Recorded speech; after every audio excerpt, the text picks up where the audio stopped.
Hi, my name is Laura. Thank you for coming back for another video. One of the questions I get asked all the time is how I travel and how I afford to travel. A lot of people think that traveling has to be really expensive, and I think I even had that belief before I started traveling, that you had to have so much money to travel. And I have actually seen some really amazing places without spending much money at all. There are so many ways that you can travel on a really tight budget, or sometimes even for free. I wanted to give you guys some tips and tricks on how to travel on a very tight budget. This goes without saying, but you're gonna have to lower some of your standards. When I say lower your standards, I really just mean like be realistic with yourself. You're gonna be on longer train rides or longer bus rides, or staying in a hostel, or eating at, you know, not the nicest restaurant to save a little bit of money and stretch your dollar. So that's all I'm saying. It's really not impossible, and I know it can be scary to like stay at a hostel if you never have before, but I'm telling you guys, push yourself, get out of your comfort zone and experience these things, because they will be the best experiences of your life.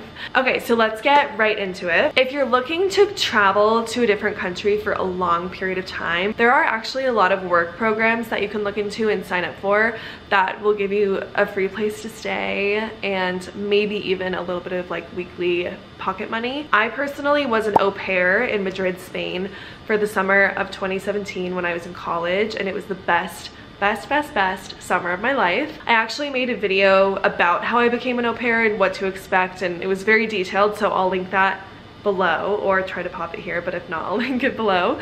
And I spent my summer in Madrid, and I had a free place to stay. I stayed with the family, watched their kids during the day, Monday to Friday. I traveled every weekend and I explored Madrid, and I got a little bit of pocket money every week, and it was the best time of my life. And I was definitely on a budget that entire summer, but that is a great way to work abroad, have a free place to stay, indulge yourself in the culture. I mean, I was cooking dinner with my family there every night, and when I say my family, it's just because they really are now. In all of these situations, working abroad, just be really careful about who you're committing to, because you are going to be in a foreign country dealing with this. So just make sure you interview whoever you're staying with, or look at reviews or get recommendations or anything that you can to ensure that you're setting yourself up for a good and safe stay. Another work option while traveling abroad is working at hostels or like bed and breakfast. You stay at the hostel for free and you do different tasks around the hostel in exchange for that. That could be like a great way to work for the summer, travel every weekend and meet international travelers that are coming through the hostel. I think it would be an amazing experience. And then of course there are a million volunteer programs overseas. A lot of them want you to pay to volunteer, which I understand. There's also programs where you don't have to pay and you can go and stay at someone's property in exchange for work. The most popular one of these programs that I know of is called woofing, and you work on a farm internationally and you stay at the farm or on their property in exchange for labor. So you're working on the farm, you're picking fruit, you're helping them with whatever they need. And I've looked at a bunch of these options throughout Italy and it just looks incredible. Of course, do your research, look at reviews, see if you know anybody that's done a program like this. Woofing is very popular and I would love to try it one day. So that would be a great way to kind of stay abroad for a long time and have flexibility and experience the culture, learn what food they're making, learn the language of the people that work at the farm, meet other international travelers. I just think it would be incredible, and I know people that have done it, so that's a great option as well. Okay, now let's just talk about traveling instead of like long stays and working. You can find really cheap flights on Google Flights and Skyscanner, especially if you kind of have a flexible window of when you're open to travel. If you're looking in Google Flights, you can put the airport that you're departing from and, you know, anywhere, explore the world, and put like flexible dates within a month or a week trip in the next 6 months. And through that, you can find like the cheapest flights to travel, the cheapest cities to travel to. The other website I mentioned is Skyscanner. So on Skyscanner, you can put your departing airport. It'll show you in order all of the cities that you can fly to and like the prices, so it'll go low to high as you scroll, and it could be, you know, a city that you never thought you would go to, but it's like a $200 flight, and then that can be a really adventurous way to pick your next destination. But Skyscanner and Google Flights are great. You can also turn on email notifications, like if this price goes down or if there's a good price on this city, and that way you can get the best pricing for the flight that you want and the destination that you want to go to. There's also travel reward credit cards. I have an Amex travel card and I have a Visa travel card. I am not an expert in this at all. I would recommend looking at other websites like the Points Guy or the Blonde Abroad. They have recommendations for a million different credit card options. Make your own financial decisions and don't open a credit card like just to travel, but there are some really amazing deals. If you just put your main expenses on a travel credit card, you get a lot of points in return. So I've done that a few times to get to Italy, and it's really easy because I was spending that money anyways, and then I got rewards for an international flight. So to be honest, I have an Amex Delta card and I regret getting a travel credit card that's specific to one airline. Delta's not a hub everywhere in the United States, and it's not a hub for where I live right now, and I'm not finding the best flights with that credit card at the moment. I do sort of regret getting a credit card that's specific for one airline because it is limiting, especially if that airline is not a hub like where you live. Look into that as well before you pick your credit card. And then of course, there are cheaper countries that you can go to. If you are really on a tight budget and you want to see a new country and you want to start traveling without spending a lot of money, I would pick your destination based off of that too, because there are some much more expensive cities that you can go to versus cities where your dollar or whatever your currency is will stretch a lot further. Obviously, places like London and Paris are very expensive. There are other places where your dollar can go so much further. Prague in the Czech Republic, Budapest, Hungary. Honestly, Italy is pretty affordable. You can travel to Italy and spend a lot of money, but you can also do Italy on a budget. So I would, you know, that is an option.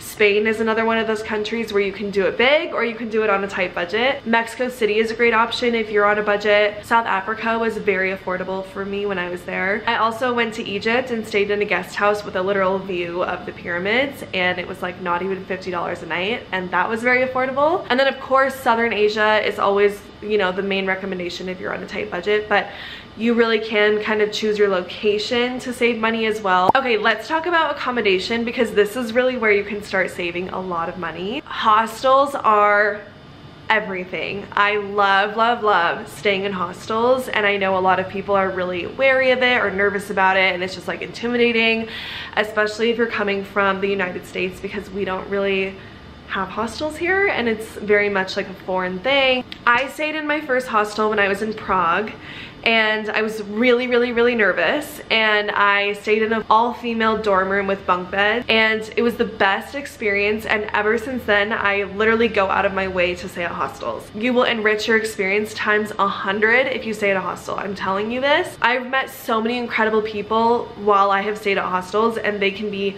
the guests in the hostels that are international travelers from all over the world, or the people that work at the hostels, because it's just a very social environment, and the people that work at the hostels take you on the tours, they talk to you in the lobby, they sit at the cafes, so you get to know them really well. I think from every single hostel stay, minus maybe one, I've kept in touch with somebody from those. And especially if you're solo traveling, it's really great to meet people that way. If you don't have someone to go out with, if you don't have a tour to go on, if you don't have friends, staying in a hostel can be a really great way to meet people and get out of your comfort zone and broaden your horizons. And the other amazing thing about hostels is a lot of them have community kitchens, so you can make your breakfast in the morning, which is what I always do. I always go to like a local bodega or whatever and get eggs, bananas, and yogurts, and I make breakfast in the communal kitchen in the morning just to save money. Book your hostels through hostelworld.com. If you just search your city, they give you all the best hostels, and there's a million reviews from people. Read the reviews and just do your research before you go, because not all of them are amazing, but like most of them are. As a female, I would personally never stay in a co-ed dorm. Those are cheaper, but I would rather pay like an extra $5 or $10 a night to stay in an all-female dorm. That's just me. Some of my favorite hostels are Once in Cape Town, South Africa, Casa Pepe in Mexico City, Mexico, The Hat in Madrid, Spain, and then I also love the Beehive Hostel in Rome, Italy. I will link Hostel World below and those specific hostels if you are going to those cities, but those are my recommendations for sure. There's also Airbnb.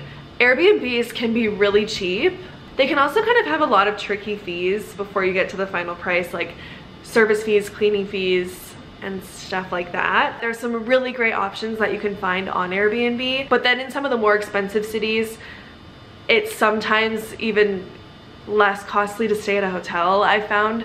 So just check your Airbnb options in your destination, but I would recommend hostel first and then Airbnb, and then sometimes you might have to look at like a cheaper hotel versus an Airbnb once those fees start adding up. The other thing about Airbnb is you can book monthly stays. If you are booking a monthly stay, you can get like almost a 50% discount sometimes. I've stayed monthly in Milan, Italy a few times, and when you change the dates to over a month, you start seeing the prices like go to monthly instead of per night, and it's way cheaper than it would be per night. But I've also messaged the host directly and said like, hey, I'm coming for 6 weeks, can we like get it down to this rate? Like, I've negotiated those monthly rates too, because the host would love to have someone there for a month versus just a few nights. So I've negotiated that rate down a little bit too from the monthly rate, but you can get really good monthly rates on Airbnb as well if you're planning to stay for a long time. And then of course that way you have a kitchen, you can save food just by cooking every day and stuff like that, which is what I've always done. You get to live in like a local neighborhood and, you know, meet different people and stay in a different area than you would if you were at a hotel. Let's get into transportation. Transportation, especially in Europe, is so affordable and so easy. There's a booking website called Omio. It used to be Go Euro, recently it changed to Omio. I'll link that below as well. And on Omio, you can book all of your train rides, and they even show you bus options there. Not all the bus options, but they do show some. It's scenic, it's awesome. You just walk on and walk off and you're in the heart of the city most of the time. There's also Flixbus. I'll link that below, and you can book bus rides, which are way cheaper but way longer, as you can imagine. It's also a lot bumpier. So there's been some bus rides I've been on that I like wish I would have paid more for the train, because I'm so car sick. The trains are very smooth, so just kind of pick your preference, pick your poison. But going back to flights, if you're going to Europe and you fly from like the US to London or Paris, those are usually the most affordable routes, is like London and Paris, or Copenhagen sometimes, or like Germany, Frankfurt.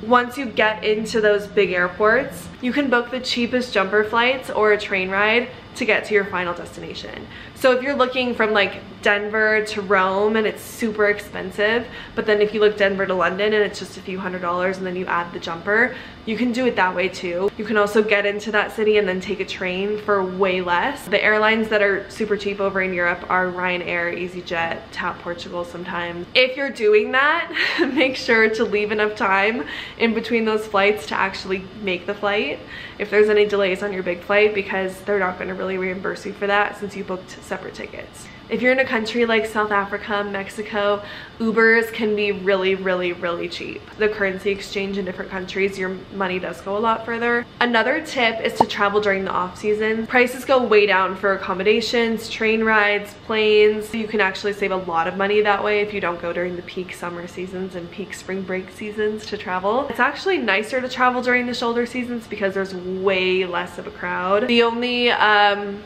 thing I would be cautious about when going during the shoulder seasons is if it's too much of an off season, like everything might be closed.